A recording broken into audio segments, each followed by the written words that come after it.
Canty and Freddie Coleman to make fun of Evan Cohen when he's not here. That's a great point. You know, that's how it goes here on Unsportsmanlike. Chris Canty and Freddie Coleman in for Evan Cohen and Michelle Smallman on ESPN Radio, the ESPN app, SiriusXM Channel 80, and also ESPN2. Brother Chris Canty, look at you, Mr. Money Line.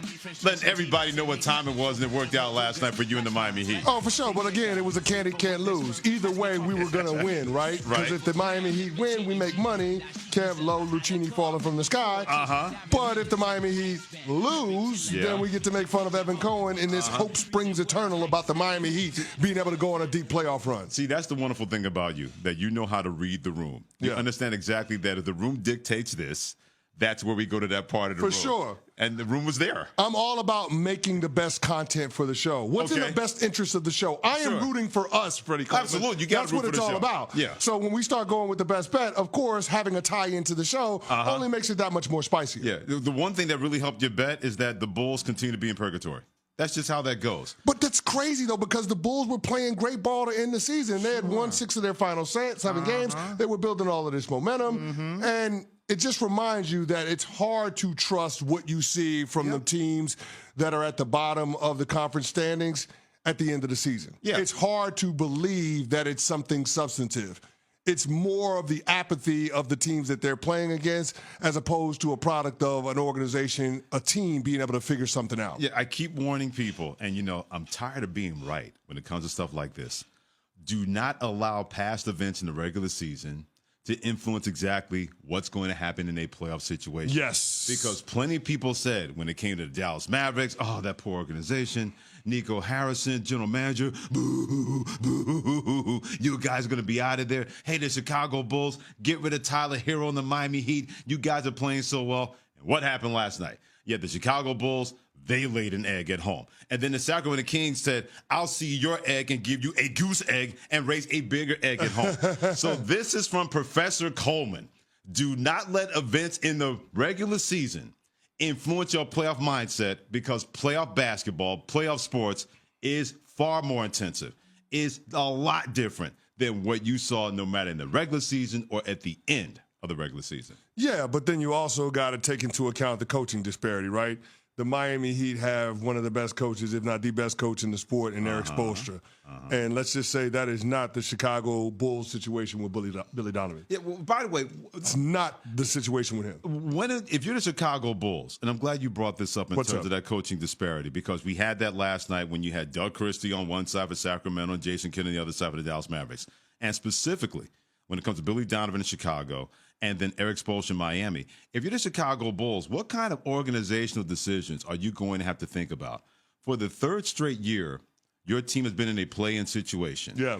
It doesn't seem that curve is going up. It seems that you're like, you're flatlining. I just don't know how much runway you give him. I get that he had a lot of success at Florida and at OKC. That's all well and good. Right. But what we saw from him at other stops in the NBA, it feels like it's more of a byproduct of what those front offices did as opposed to what he's done. Okay. Because he's been in Chicago for 5 years and they had but one winning season. How much runway does a coach supposed to get? Now, I ain't sitting here trying to get somebody fired. I'm not calling for Billy Donovan's job, but I'm just acknowledging that in last night's loser-go-home scenario, I don't know why we didn't have more faith in the Miami Heat being able to go on the road and get that done. I was surprised that the Heat, according to ESPN Bet at the end of my show yesterday, they were the underdog going into that game. And I guess everybody wanted to assign a certain level of performance to the Chicago Bulls based on what we had seen throughout the month of March. Right. But they just not that team. They're not that team, and they don't have that experience. Conversely, when you got guys like Bam Adebayo and Tyler Hero, they know what it's like going on a deep playoff run. They know what it's like playing in the NBA Finals. And that was on full display in the first quarter where Tyler Hero goes off for 16 points and doesn't miss a shot from the field. Doesn't miss a shot. Yep.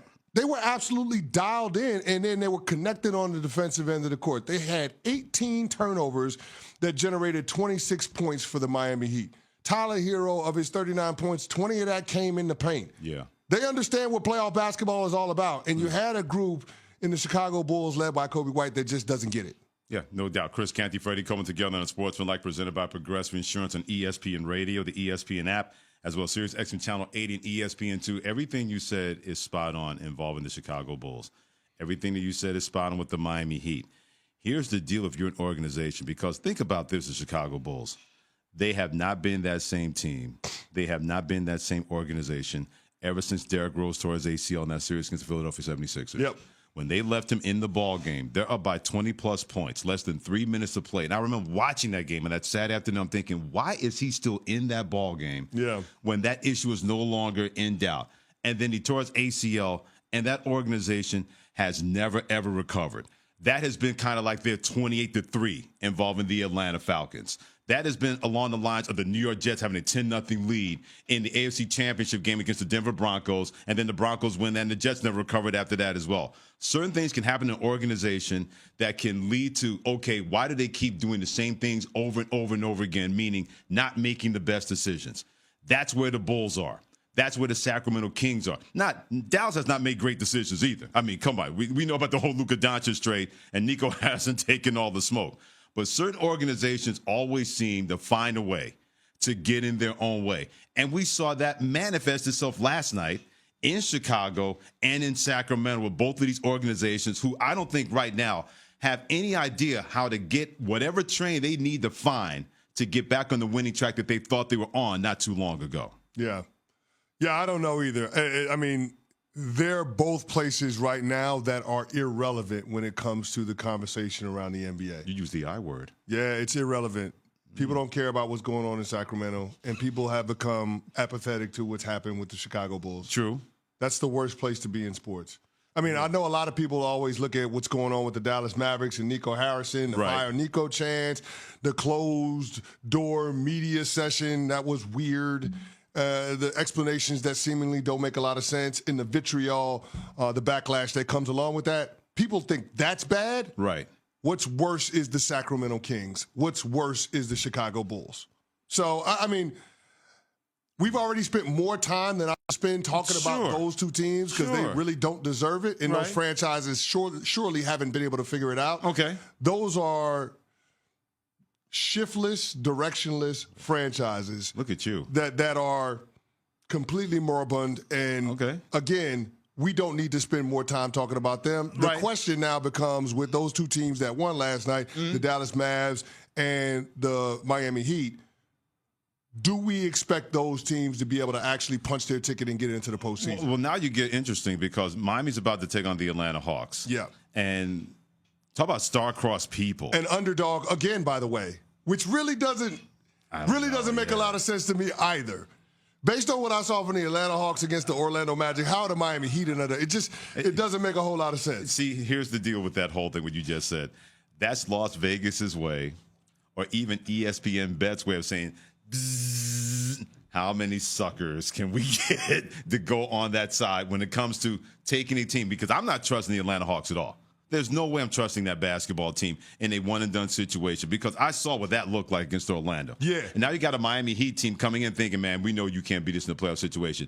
One way or another, you guys will self-destruct. I don't feel that way about Dallas and Memphis. It wouldn't surprise me if Dallas beats Memphis. It would not because here's why it would not surprise me. Okay. Not saying they're going to have a Klay Thompson turn back the clock moment again. But you saw it last night in the second quarter. Like I said. You saw it last night. Klay gave him 16 in the second quarter, 4 from 3. You got it last night. Yeah, see, those are one-time options right there. Okay. So you can go to the store the next day. You're saying that's a one-off. Right. We can't assign that to Klay Thompson on Friday. Okay. No, but I can assign it to Jason Kidd being a proven. You talk about proven playoff coaches, like you mentioned Eric Spoelstra of Miami. Yeah. I've seen what Jason Kidd has done as a playoff basketball coach with the Dallas Mavericks.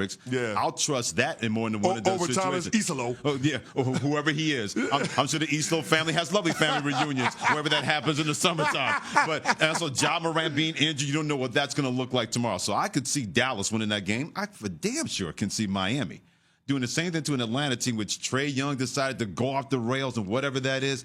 They have a talented just team. Wanted to get showered up, get ready to go. I guess so. Wanted to put the hair gel in or something, I guess. Wanted to get ready to go. I guess, but I mean, Tyler Hero's not going to get you 38 tomorrow, but he won't have to. because Eric Spoelstra knows how to deploy guys that understand what the playoff heat culture mentality is going to be. And if you're Miami, now you're going to be potentially the 8th seed. That's not going to be an easy series for the Cleveland Cavaliers with Eric Spoelstra on one side. And if the Dallas Mavericks win and able to find a way against the Memphis Grizzlies, they're not beating the Oklahoma City Thunder, but they're going to make them sweat a little bit. Yeah. So it's not going to be an easy series, even though I don't believe those 8th seeds in Miami and Dallas are going to find a way to get to the second round of the NBA playoffs. No, because you've got a date with the Oklahoma City Thunder and you got a date with the Cleveland Cavaliers. The two best teams in their respective conferences, the two best records in the entire NBA. So, no, I don't expect that the Dallas Mavs are going to find a way to go on a deep playoff run. I don't think they're going to make it a long series with the Oklahoma City Thunder. And I get it. People will point to the regular season record and say, oh, the Mavs were 3-1 against OKC. But the last time those two teams played was in January. Thank you. So that was before the Luka Doncic trade, before a lot of different things happened, the Kyrie Irving injury, so on and so forth. This is a different Mavs team, and they just, quite frankly, don't have the firepower to threaten OKC. I don't think the Memphis Grizzlies have what it takes to threaten the Oklahoma City Thunder. Whoever they play, whoever that 8th seed ends up being in the Western Conference, that's going to be light work. Yeah. That is a gentleman's sweep. Yeah. Point blank, period. To me, Memphis shot their shot and lost their shot against Golden State. Yeah, and here's the thing. If we're saying which 8th seed has the better chance of making it a long series in the first round, I guess I would go with the Eastern Conference team. Me too. But I think people disrespect the Cleveland Cavaliers on a level that just does not make any sense. Yeah. And that team is outright dominant as well. And I don't think either of those teams, whether it's Miami or the Atlanta Hawks, match up particularly well. He's Chris Canty and Freddie Coleman, part of Unsportsmanlike on ESPN Radio, the ESPN app, and ESPN2, presented by Progressive Insurance. Progressive protects your home, auto, boat, motorcycle, and RV, and could save you money. Do yourself a favor and visit Progressive.com.